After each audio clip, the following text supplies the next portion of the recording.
Now listen carefully and answer questions 1 to 5.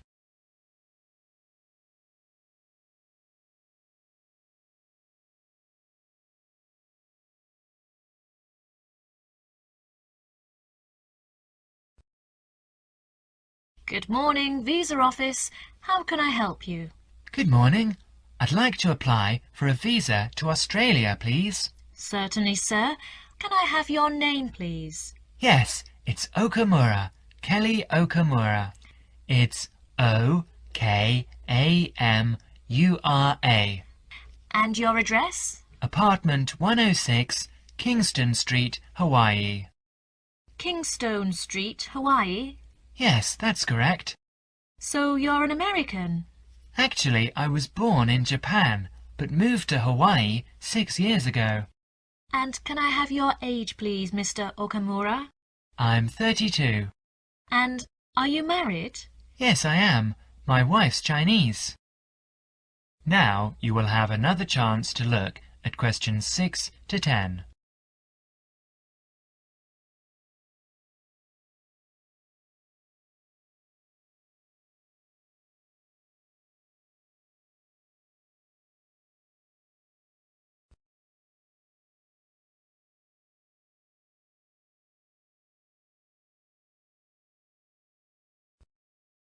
Do you have any relatives living in Australia?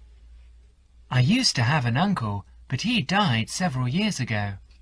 Now there's only my sister-in-law and my wife's cousin. So the purpose of your trip is to visit your wife's relatives, am I correct? Well, not exactly. Mainly because I have my own trading company and I will be looking for business opportunities. Although I do want to do some travelling as well. You know, see some of the sights, that sort of thing, although I don't intend to work in Australia. And how long do you plan to stay? About 1 year, I guess.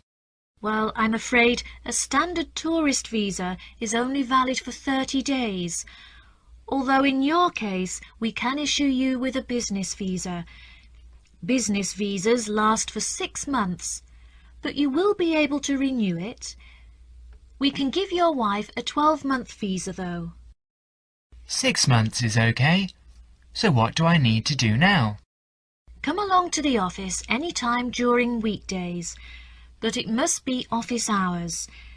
We close at 5:30. And bring along 2 passport-size photos, and your passport, of course. Your wife will also need 2 photos. So that's 4 passport-size photos in total. Okay. Thank you for your help. Bye. Bye. That is the end of section 1. Now turn to section 2. Before you listen, you have a chance to read questions 11 to 20.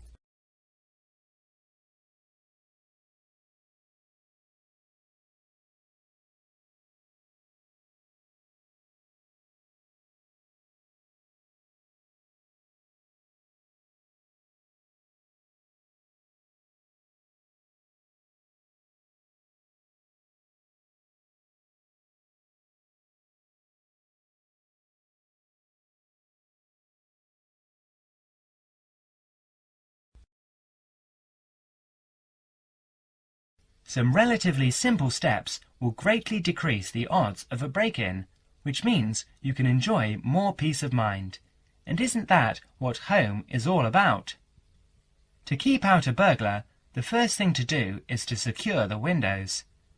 Though windows are relatively easy to break, the loud noise of shattering glass will deter a thief if you're near other houses. Don't leave your windows open during the night, whether you're at home or away. That's a common sense precaution, but a surprising number of people forget to do just that. Use a pickproof locking device for your windows. Make sure the frames are solid. If you're beyond the earshot of your neighbours, they won't hear the glass breaking. Consider installing a plexiglass sheet for the more accessible windows. This will make entry through them more difficult. Your doors should also be secured. If you don't have a peephole, install one in the front door. If you have one, make sure that you and your family are in the habit of using it. Don't open the door to anyone you don't know, especially at night. If the peephole is out of the reach of your children, keep a stepladder or stepping box by the door for them to use. If there's any glass within 2 feet of your front door lock, consider a locking device that would be out of reach if that glass is broken. Now, a few tips on how to protect your valuables. Don't leave your valuables, stereo, computer, jewellery, etc., where they can be seen from the window. If you don't want to hide everything from sight, consider blinds. Make a valuables inventory. Keep a record of your expensive and personally significant items. Not just a listing, but a photographic or videotape record if possible. Store this inventory at another location. This is helpful for both the police and the insurance agency to identify the stolen goods. Use an engraving pen to mark these items with some kind of personal identifying information, such as your initials, in an inconspicuous place. This also helps record your possessions in case of any other mishap, such as fire or flood. Now, you will have another chance to look at questions 17 to 20.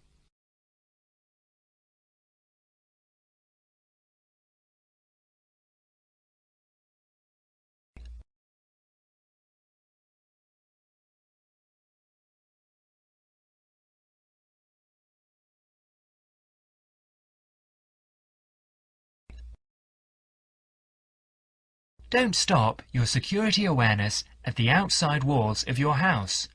Your yard areas, if any, also deserve your attention. In general, don't leave anything around the yard that might help a burglar get into your house. Ladders, stackable boxes, or any garden tools should be put away, preferably in a locked cabinet. Install a light in your yard that is sensitive to movement. Place it high and out of reach. Trim hedges or bushes that are near doors or windows. These can be good hiding places. Don't place outdoor furniture tables nearby the house. These could become an easy stepladder to the roof.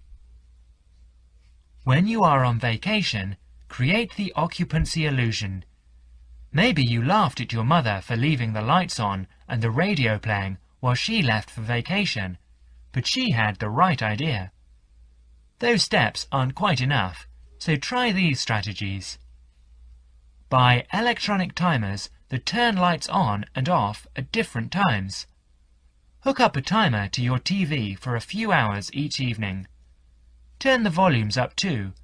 Not enough to annoy the neighbours, just enough that a lurker at the windowsill couldn't miss hearing it. Have your newspaper and mail delivery suspended. If you don't have time to do this, ask a neighbour to pick them up for you. Ask a neighbour to park in your driveway or parking place. Think about having someone house-sit your home. If he's a relative or friend, he may cost you no more than the contents of your refrigerator. You can also find professional house-sitters or house-sitting services that find someone to stay while you're away. Leave your shades as they are normally, or at least don't close up every one. One sign of a vacant house is closed shades during the day. Lock your garage door with a padlock. That is the end of Section 2. Now turn to Section 3. First look at questions 21 to 25.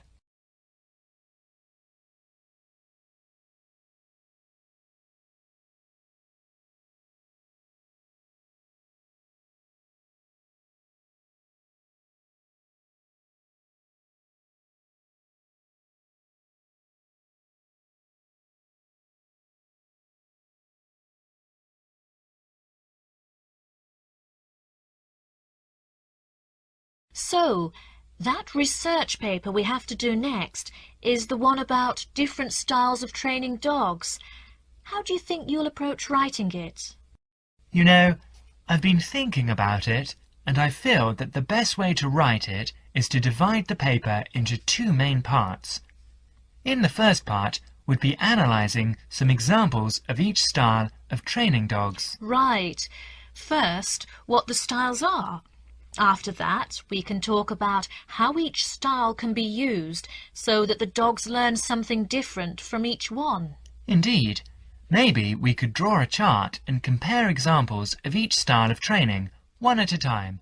So, the different kinds of training would be simple obedience training. There you would have things like teaching them to sit or stay in one place, and so on. Right. So included here would be simple audio commands, like speak. Yes, basic commands are just spoken words, aren't they? And then there would be the more guard-oriented training, where the dogs are trained to know a specific place well. Patrolling and barking are probably the best examples, because most people have seen them in many places, especially in homes. And this would lead us to the attack dog training, which is physical as well as spoken, training the dog to knock someone down, and even bite if they have to. Right. So there's another category as well, sniffing dogs, which make up the searching category. I've read that in the UK, every major airport or government building has these dogs to search for all kinds of dangerous items. In the second part of the conversation, Anne and Merton talk about all kinds of training and what kind of dog they are suitable for. You will have another chance to look at questions 26 to 30.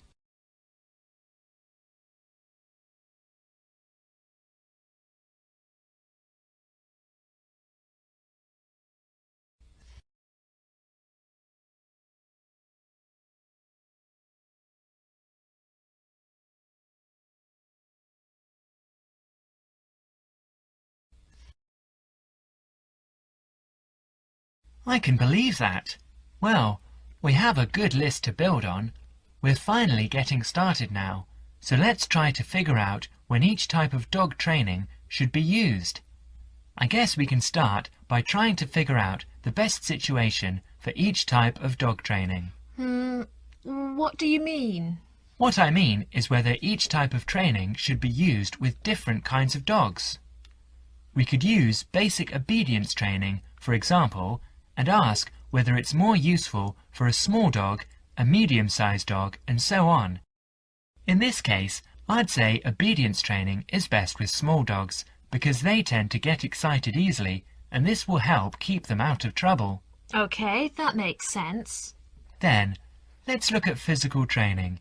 Even though some people think it's ideal for every breed of dog, I think it's better suited to the larger kinds. Small dogs usually just aren't smart enough to understand the physical commands, and they can even get hurt from them. The specialized sniffing training is the same. I think it's better with the more intelligent breeds of dogs, and it's hardly ever useful with really small dogs. Attack training, however, can be useful for every kind of large dog, as long as the dog is treated well and given a lot of attention and care. All right. And what about guard training? Barking is an ideal way for small dogs to guard a home. I know they aren't big enough to stop a person, but making some noise is often all a dog needs to do. Other kinds of guard training, like biting, though, are different. I'd always plan to teach that to a smart dog, giving them a chance to use their brains and defend their homes. I'd have to agree. Trainers often just teach large dogs to bark at a person when they think something isn't right. But if the dogs know how to use physical skills in a bad situation, they could save their owner's life someday. Yes. I suppose that different people would have different needs for their pets. Right, and different trainers would recommend different methods for different breeds. That is the end of section 3. Now turn to section 4. First, you will have some time to look at questions 31 to 40.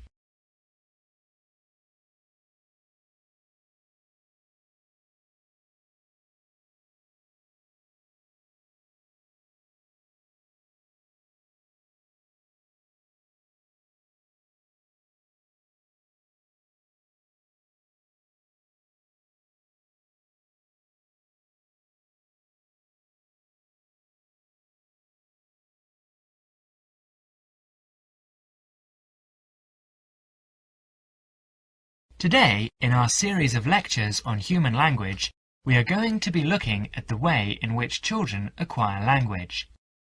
The study of how people learn to speak has proved to be one of the most fascinating, important and complex branches of language study. So let's look at these three features in turn. Firstly, why is it fascinating? This stems from the natural interest people take in the developing abilities of young children. People are fascinated by the way in which children learn, particularly their own children. Secondly, it is important to study how we acquire our first language, because the study of child language can lead us to a greater understanding of language as a whole. The third point is that it's a complex study, and this is because of the enormous difficulties that are encountered by researchers as soon as they attempt to explain language development, especially in the very young child. In today's lecture, we will cover a number of topics. We will start by talking about research methods.